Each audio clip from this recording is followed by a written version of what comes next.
Docteur Marc Cadet, bonjour. Bonjour. Je connais votre intérêt pour la rééducation, la médecine du sport, l'exercice, etc. Et c'est à ce titre, je crois, que vous avez été commis pour être chairman d'une session qui portait sur ce sujet. D'abord, est-ce que vous pouvez vous présenter, me dire où vous travaillez, et puis on embrayera sur les points chauds importants de cette session. Alors, je travaille à Paris, dans un centre qui s'appelle le Centre Cœur et Santé Bernouilly, voilà, qui est le premier centre de soins de suite libéral, dans le cadre de l'article 51 Innovation en médecine. Donc, on fait aussi beaucoup de cardiologie du sport dans ce centre. Et là, j'ai été modérateur, effectivement, d'une session sur l'activité physique. C'était très intéressant. En première communication, un médecin généraliste est venu nous présenter la manière d'utiliser la prescription du sport sur ordonnance. Voilà, parce que tout le monde en parle, mais ça se fait comment en pratique? Et ils ont fait une enquête téléphonique et par mailing sur les médecins généralistes d'Île-de-France et de Paris. Ils ont eu 158 réponses, ce qui n'est pas si mal, de médecins généralistes qui prescrivent l'activité physique. Alors, plusieurs points importants là-dessus. Un, ceux qui la prescrivent en font. Deux, généralement, c'est des gens qui ont une affinité donc, pour le sport. 3, ils sont en demande de formation par rapport à ça. Et 4, il y a besoin, dit-il lui-même, de faire des actions de formation pour les autres médecins, ceux qui ne la pratiquent pas. On a vu tout à l'heure qu'il y avait un autre sujet qui avait été abordé.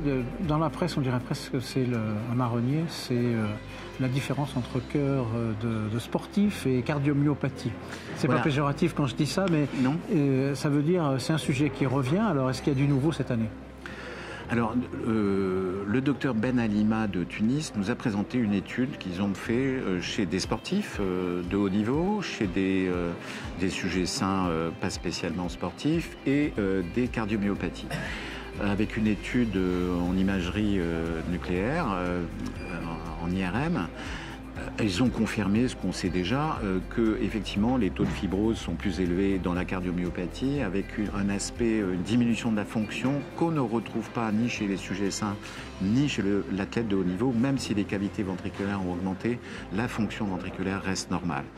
Donc l'IRM, on le sait, est devenu un examen pratiquement incontournable en cardiologie du sport lorsqu'on a un doute entre une dilatation qui est liée à un VG au sport et une dilatation qui serait liée à une cardiomyopathie.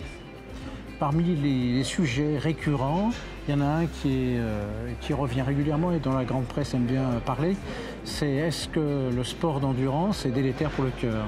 Et là, il y a eu une présentation sur ce sujet.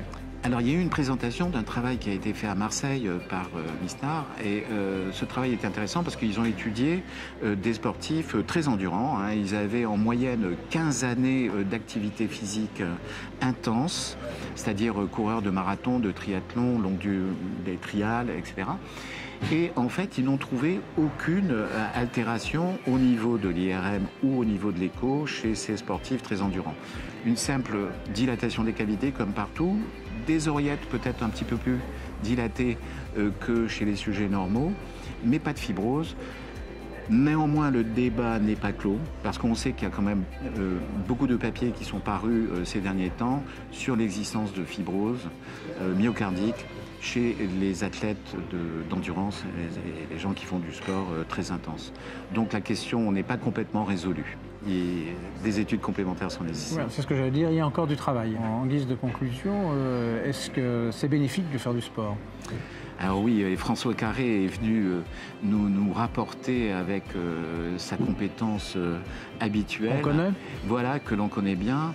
Que oui, on sait tous que l'activité physique est bénéfique. Alors on pense que ça n'agit que sur la fréquence cardiaque qui va baisser, sur la pression artérielle qui va baisser, etc. Et en fait, il nous a démontré que la modification du métabolisme intracellulaire est extrêmement importante. Et en gros, pour résumer, l'activité physique permet à nos gènes de s'exprimer mieux. C'est donc un problème d'épigénétique, c'est-à-dire expression des gènes. Et nous a cité un exemple relativement intéressant, c'est-à-dire les parents qui font beaucoup d'activité physique vont avoir des enfants qui, d'emblée, vont avoir une affinité pour le sport avec une activité physique, si elle se maintient, sera extrêmement bénéfique pour eux. Donc, il conseille même aux gens qui veulent procréer de commencer à faire de l'activité physique avant d'envisager la procréation. Le mot de la fin, un petit mot de synthèse sur cette session, ça en appelle d'autres? Moi, je pense qu'il faut continuer à avoir des actions pour promouvoir l'activité physique. On sait vraiment que c'est un véritable médicament absolument fabuleux qui marche très très bien. Malheureusement, il y a encore trop peu de médecins qui sont convaincus. Donc, il faut que tout le monde en parle.